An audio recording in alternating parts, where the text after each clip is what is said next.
किताब रोमियो की पुस्तक 8:26 में लिखा है, इसी रीति से आत्मा भी हमारी दुर्बलता में सहायता करता है, क्योंकि हम नहीं जानते कि प्रार्थना किस रीति से करना चाहिए, परंतु आत्मा आप ही ऐसी आहें भर भर कर जो बयान से बाहर है हमारे लिए विनती करता है। परमेश्वर के पवित्र वचन के पढ़े, सुने, समझे और कबूल किए जाने परमेश्वर की आशीष हो। आमीन।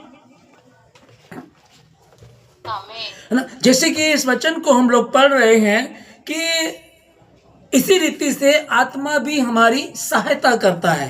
किस रीति से? है ना, इसी रीति से। जबकि परमेश्वर ने हमको प्रार्थना करना सिखाया है कि हे पिता हमारे तू जो स्वर्ग में है तेरा नाम पवित्र माना जाए। वो प्रार्थना जो 30 सेकंड की प्रार्थना हमको सिखाई गई है और उसमें बहुत कुछ है यदि उसको समझा जाए तो ना।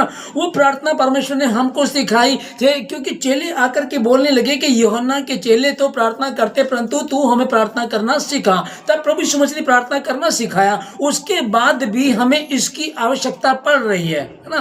कई बार हम घोषणा करते हैं मैं यीशु के कोड़े खाने से चंगा हो चुका हूँ, मैं परमेश्वर का हूँ, मैं परमेश्वर का मंदिर हूँ, परमेश्वर का आत्मा मुझ में वास करता है। क्रूस की कथा नाश होने वालों के लिए मूर्खता, परंतु हम उद्धार पाने वालों के लिए परमेश्वर की सामर्थ्य है। हम घोषणा करते हैं, प्रार्थना करते हैं, लेकिन कई बार ऐसा होता है इतनी कठिनाई, इतनी मुश्किल आ जाती है। कई बार जैसे कि कोई मेडिकल प्रॉब्लम है या कोई कानूनी समस्या है या फिर कुछ फाइनेंशियली प्रॉब्लम है या जॉब को लेकर, बिजनेस को लेकर के बड़ी कई बार दिक्कतें आती हैं। तब कई बार ऐसा होता है कि बहुत कठिन है, बड़ा मुश्किल हो गया, अब तो सहने से बाहर हो गया और सहा नहीं जाता। तो घोषणा करना भी हमको सिखाया है, प्रार्थना करना भी परमेश्वर ने हमको सिखाया है। इस रीति से प्रार्थना किया करो। हम प्रार्थना कर भी रहे हैं, घोषणा भी कर रहे हैं। हम कहते हैं कि मेरा शरीर मेरा नहीं परंतु परमेश्वर का मंदिर है और परमेश्वर का आत्मा मुझ में वास करता है। इतनी बातें हमको पता होने के बाद भी कई बार जब मुश्किलें पड़ती, जब दिक्कतें आती हैं, तब क्या लिखा है यहाँ, इसी रीति से आत्मा भी हमारी दुर्बलता में हमारी सहायता करता है, क्योंकि हम नहीं जानते कि प्रार्थना किस रीति। उस समय में ऐसा नहीं है कि हम प्रार्थना करना नहीं जानते हैं। अगर हम 10 साल बाद, 20 साल बाद या जो बॉर्न क्रिश्चियन है वो इस बात को बोलेंगे कि हम नहीं जानते प्रार्थना किस रीति से करना चाहिए, तो ये तो एक ना समझी होगी। हाँ, उस समय में जब बड़ी कठिनाई होती है, मुश्किल होती है, इतनी दिक्कतें सर पर आ गई, एक पत्नी जो है पति का आदर नहीं कर रही है, एक पति है जो पत्नी को मार रहा है, बदतमीजी कर रहा है, उसके बाद भी कई बार ऐसी दिक्कतें आती हैं कि हम क्या करें समझ में नहीं आ रहा है ना। क्या हम उसको तलाक दे दें? बाइबल तो मना करती है, तो क्या पर सहते ही रहें? जब बड़ा कठिन हो जाता है कि आप रात को बिस्तर पर हैं, अपने बिस्तर को आंसुओं से गीला कर रहे हैं, आप दुखी हो रहे हैं, लिखा है कि इसी रीति से आत्मा भी हमारी दुर्बलता में हमारी सहायता करता है, क्योंकि हम नहीं जानते कि प्रार्थना किस रीति से करना चाहिए। कई लोग ऐसे में डिसीजन ले लेते हैं, अगर मैं घर जाऊंगी तो घर वाले कहेंगे कि भैया तुम जाओ, वहीं तुम्हारी शादी की है हमने, तलाक गलत चीज है। पति के पास जाएंगे तो सही नहीं चल रहा है, बड़ी कई बार दिक्कत आती है और डिसीजन कई लोग क्या ले लेते हैं कि हम तो आज सुसाइड कर लेंगे। और कितने लोग आज सुसाइड कर रहे हैं, कितने लोग आत्महत्या कर लेते हैं। मुश्किलें, दिक्कतें, परेशानी आती है तो एक समाधान नजर आता है, चलो क्या किया जाए, मर जाते हैं। ऐसे जीवन से तो जब हम परमेश्वर के समीप बैठे रहते हैं, हम रो रहे हैं परमेश्वर के समीप बैठ करके, हम परमेश्वर के समीप बैठे हैं, हमारे होठ खुल नहीं रहे, होठ फड़फड़ा रहे हैं लेकिन शब्द नहीं निकल रहा। लेकिन होठ जब फड़फड़ा रहे हैं और शब्द नहीं निकल रहा तो शब्द शायद याजक की समझ में ना आए, पास्टर की समझ में ना आए, लेकिन वो परमेश्वर जानता है। और जब प्रभु यीशु धरती पर थे तो चेलों के साथ रहे, जीवन सब ठीक चलता रहा। जिस दिन यीशु मसीह जाने वाले थे, मर के जी उठ करके 40 दिन तक अपने चेलों के साथ रहे। और जब वो जाने वाले थे तो चेले बड़े चिंतित थे कि अब बड़े बड़े चमत्कार कौन करेगा, 5000 को रोटी कौन खिलाएगा, 5,000 लोगों को 5 रोटी 2 मछली कौन खिलाएगा, अब लंगड़ों को कौन चंगा करेगा। अब वो बड़े चिंतित थे, लेकिन यीशु मसीह ने आखिरी शब्द उनसे कहा कि मैं तुम्हें अनाथ न छोड़ूंगा, वरन एक सहायक दूंगा, अर्थात पवित्र आत्मा जो मेरे ही जैसा होगा। कोई फर्क नहीं, जो मेरे ही जैसा होगा।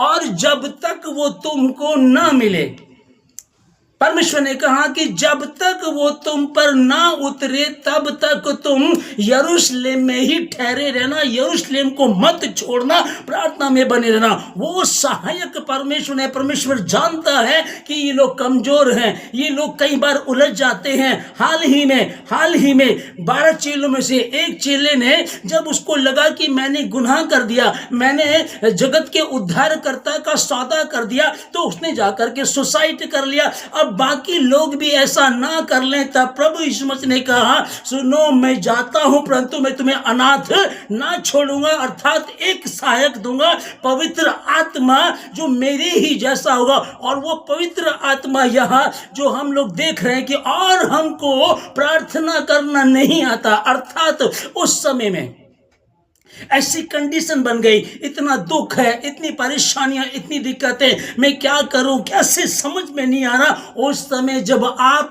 परमेश्वर के समीप बैठ जाते हैं, उस समय जब आप रोते हैं, उस समय जब आप डिप्रेशन में होते हैं, उस समय जब कुछ भी समझ में नहीं आ रहा, तब वो पवित्र आत्मा, तब लिखा कि और वो पवित्र आत्मा हमारी सहायता करता है। लिखा है कि क्योंकि हम नहीं जानते कि प्रार्थना किस रीति से करना चाहिए, परंतु आत्मा आप ही ऐसी आहें भर भर करके प्रार्थना करता है जो बयान से बाहर है।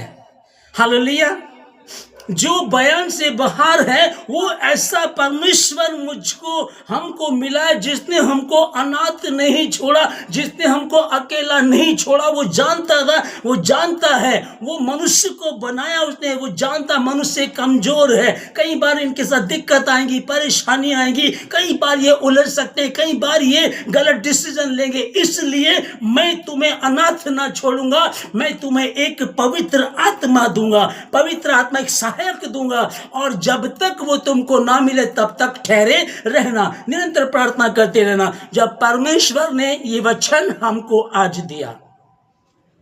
और एक और बहुत बड़ी बात है कि पुराने नियम में हमको ऐसा था कि पवित्र आत्मा आता था और काम करके चला जाता था। शिमशोन के ऊपर लिखा है कि पवित्र आत्मा बड़े बल के साथ शिमशोन पे उतरता था, और वो फिर जो भी काम परमेश्वर उसको देता था, 1,000 को मार दिया, या 2 लोमड़ियां पकड़ी और दोनों की पूंछ बांधी और उनको फिलिस्तियों के खेतों में डाल दिया, आग मशाल लगा करके।